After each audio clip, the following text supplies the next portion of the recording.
Hello, my name is Shirley Self and I'm here to talk astrology. Today I wanted to talk about, continue talking about, the phases of the moon, the journey of the soul, according to William Butler Yeats. So today I've come to moon phase 10. Moon phase 10, remember we're in the waxing moon here, and it is the 10th full 24-hour period after the new moon. Or you could look and say, okay, it's actually it's about 26 degrees after the square, 26 degrees after the square to, let's see, what's 26, and about 40 degrees after the square. So that's how you find your moon phase on your horoscope. Some computer programs will give it to you. You look for the your moon phase out of 28. So here at moon phase 10, 10 is one of these uncompromising extremists, which you could include 10, 6, 24, the craftsman, 20, the jurist, the realist, and 10, the image breaker. Phase 10 is a rebel against any typecasting.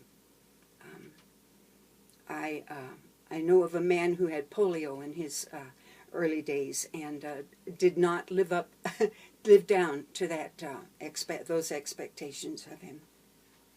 Anyway, this is a person who defines himself according to his own personal ideal. He's no longer working from what the world is expecting of him. He's starting to work out of what he expects of himself, and he has to find that ideal. And that's what this quarter is about. The water quarter is about that ideal that you work from and build yourself toward. So our image breaker here, notice his mask. His mask is over here at the craftsman. His creative genius is up here at the realist, up there at phase 20 in Sagittarius. And so he feels like he has a divine right to follow his own path. He's got the Aquarius, I get to do what I want to do because I'm right. And he's got the Sagittarius, and God told me I was right to be doing it. So anyway, we're over here in this quarter, so he's powered by emotion. His passions are very strong. Remember, the passion hit the fan right here. The water level of the Demogorgon was focused and tamed by phase 9. And they simply followed their heart's desire. They followed their passion into the world and did what they could that they were good at. And they were successful because they followed their own ideal. So what phase 10 has got to do is to develop a personal code of conduct now. They're at the extremists here, which can push way too far, too fast. And so he's got to have a command of himself. And that's what this phase is mainly known for, is that emotional command. The ability to control those emotions. They are, because if whoever's in control, if you're in control of your emotions, you're in control of your environment. You're in control of everything else. Because very few people are in control of their emotions. If you're in control of the emotions, you can dominate the situation. And that's why Yeats called phase 10 the juggernaut. Because they're much less desirable of personal expression here. Much more desirable of bossing everybody else around. So that power over others is virtually equal to the power over themselves. So what they do is they have to practice a burning restraint over this. That's what Yeats called it, a burning restraint over this raging, virtually, we're into a quarter of rage here, raging emotional nature. So he needs his ideals to provide boundaries for him, because these are this is the rectangle of ease of movement. So they need self-mastery. That'll help them escape from emotional chaos, because they're very vulnerable to the emotional environment around them. Can even fall in love, according to if it's in a romantic enough environment, a romantic enough situation. They're very vulnerable to the emotional environment. Need that restraint in order to help them not jump into conclusions or into a rage or whatever they jump into, but to give them power, hold on to themselves, give them power over themselves so that they can direct their energies properly out into the world. There aren't, now this is their body of fate over here, so over here in the sign of curiosity, but these people, their curiosity is fairly limited to people who are interested in the same thing that they're interested in.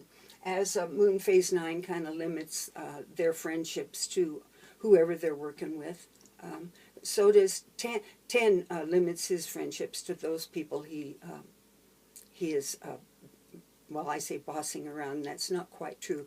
I keep flashing on to our first George Bush president, and he was a Moon Phase 10. He went from the CIA to the presidency. So his relationships will be, close relationships will be linked to fellow travelers. So he's got this stoic mask, which hides this impulsive, raging nature and that vulnerability that comes with it. From his creative genius up there, he gets a historical perspective, and he can recognize opportunity in the flux of change. He's suspicious of anybody that claims any authority over him, especially spiritual authority.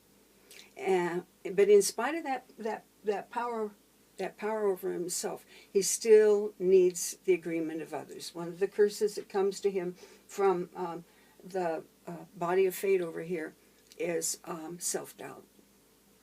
So he needs to be right, and that's why he tends to hang out with people who think he's right. So self-doubt, that'll drive him out of phase, and that self-doubt can cause him to accept the norms of the collective instead of his own norms, instead of his own guidance. He still has his passion, and it will be extreme. He will have it extreme. These people are extremists, and if his passion is not focused on what's coming out, how he's to work out according to his own ideals, he'll pick out some thing to be passionate about that doesn't have anything to do with his own ideals, and he'll become an extremist simply because they are extremists. And when they're out of bounds, they're very much extremists.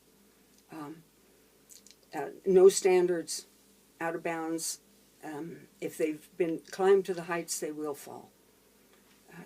There's constant emotional turmoil that they can live in, very much like that Phase 9 lived in, can cause them to exert their tyranny over other people. That's the goal of this.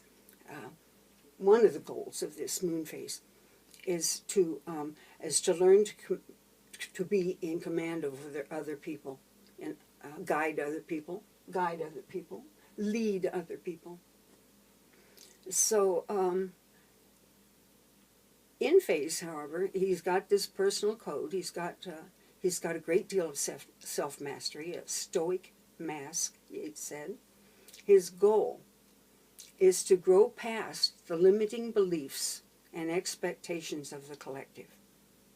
These people are image breakers. Nobody tells them who they are. Nobody tells them what to do. So here we have the card that goes along with a phase. Let's do this. This is where are we? Right here, 10 and 24, right here, strength.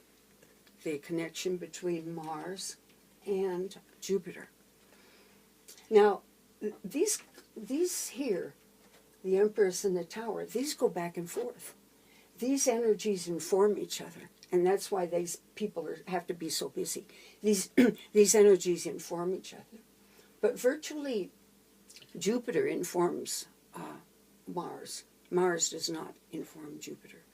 It is very important that Mars be controlled so that Jupiter can be utilized, your Jupiter can be utilized to its utmost. Anyway, this is that card. It is the card of strength. We've seen that before. It's the card of self-mastery. She has her hand on the lion. The lion is our brute strength. It's our passion. And she is in control of that passion and can focus that passion. This is not a card of the intellect. This is a card of emotional and physical strength. She is controlling that lion by sheer force of will. And as I said, that is of utmost importance, that one control that Mars before you have in your hands the full and blessed power of Jupiter. So this card is virtually the head of the Demogorgon. That's why that taste is there. That's what taste is, one of the keywords of that path up there. And the snake there is the head of the Demogorgon. Right there alone, right there, gathering the strength to cross the abyss, to cross the darkness, to find the light in the darkness, which is up there. It's dark light. It's dark matter. Okay. So, and here is the card of temperance, which is the card of the creative genius and the body of fate. And temperance is very important to these wild people, these people of excess, these people of ease of movement. So it takes a balanced nature, virtually a balanced nature, and that's what these people have at their behest, if only they will use it, and not let the emotions tip them out of balance, not let the emotions tip them out of balance. So this, virtually what this is a test. This is a test. This is a test of boundaries. This is a test of right application of power. So, let me show you a, who do we have that are interesting? Moon phase 10s. Got some beauties. As I mentioned, George H.W. Bush is a 10. A few years ago, for maybe his 81st birthday or something, he went skydiving. Marie Curie was a 10. Lena Horne, you may not remember her. She was an actress, a very beautiful and cool and collected actress in the, I think, 50s and 60s. Grace Kelly, another actress. Johannes Kepler. Shirley MacLaine. Dorothy Parker. Dorothy Parker. You may not be old enough. I'm not old enough. I'm only heard of Dorothy Parker by reputation. But she was an incredible wit. An incredible wit. And Gloria Steinem are all moon phase 10. Examples of moon phase 10. And this is an example of moon phase 10. This is Julian Assange. I guess that's how you pronounce that.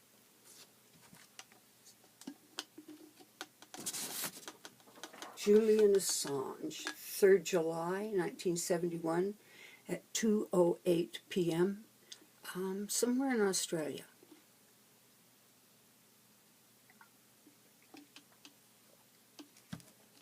Okay. Now that Jupiter and conjunct Neptune right there in the first house, that's Julian's quest for truth. His body of fate, now the body of fate will be 52 degrees from the ascendant. And that comes out,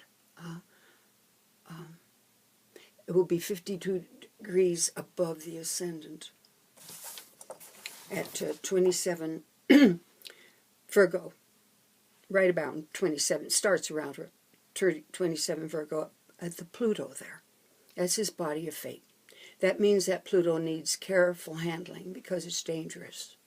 That is the body of fate for all moon phases on the right half of the hemisphere. They have a dangerous body of fate. Okay, so his body of fate there, his Pluto is ruled by Mercury.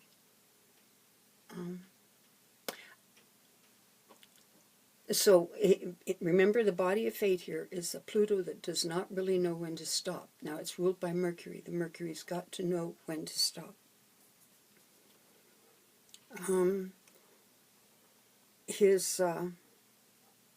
His creative genius is down there at 27 Pisces. I've kind of marked it there for you. And that's ruled by Pisces, which is, and so it's ruled by the Neptune, which is ruled by Jupiter, which is ruled by the Pluto, which is ruled by the Mars conjunct the North Node. Now this is complex, but this is where this is his goal.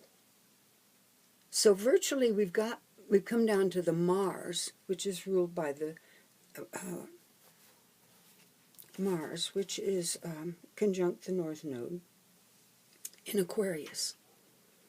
And that's virtually calling for objectivity here. Objectivity. Now, I'm not sure how objective Julian Assange was. He had a strange upbringing. I know very little about him except that he and his mother, he didn't have a father in the picture, he and his mother were on the run virtually in Australia for the first, maybe 14 years of his life, say maybe that first from Saturn to the Saturn opposition. He and his mom were on the run, and that kind of shows up there in the sun is on the Pisces side of the 9th house. Now, 9th house means, and the Mercury's up there, that means kind of up there in foreign territory. People who have their sun up there in the 9th house love to travel. They just love to be in foreign territory. Well, he all his life lived in foreign territory. Now, the sun on the Pisces side, which is the, I hate to say vulnerable side, it's the hidden side. Whereas the in the house itself is the Aries side. So anything on the hidden side is hiding. It's there, but it's hiding. It's kind of at the doorway, but not in. So as he spent his life hiding, and he's on the run now, and still hiding, and he's used to it. It brings a lot of attention to him. I hate to be critical of the man here. This is WikiLeaks. This is a man that started WikiLeaks, which is, it's an internet site that releases secret information to the public. It's virtually what this guy is after is government accountability. Government accountability. That moon, his moon is square the IC. He'll never have it settled home. He's always been the alien. He's used to it. He has a strong need for justice, that creative genius, and that's why he wants to hold governments accountable. His creative genius down there in the is ruled by the Mars, that objective Mars, and the North Node, and that's what that's where you got the North Node, is virtually the way through. So, Mars of WikiLeaks is at 17 degrees Libra, which is opposite the vertex. WikiLeaks says Jupiter at 19 Scorpio. What do we have at 19 Scorpio? Nothing. Oh, there it is, right there on the ascendant. Okay, as Jupiter's on the ascendant. WikiLeaks midheaven is at 27 Virgo, right there on that body of fate, that Pluto. Anyway, that's Julian Assange.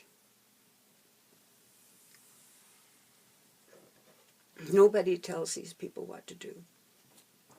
They're the boss. They're the boss.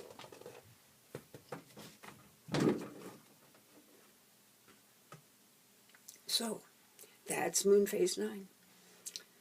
Tomorrow a new day.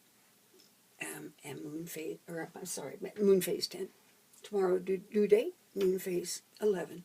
Until then, blessings abide to you. Bye-bye.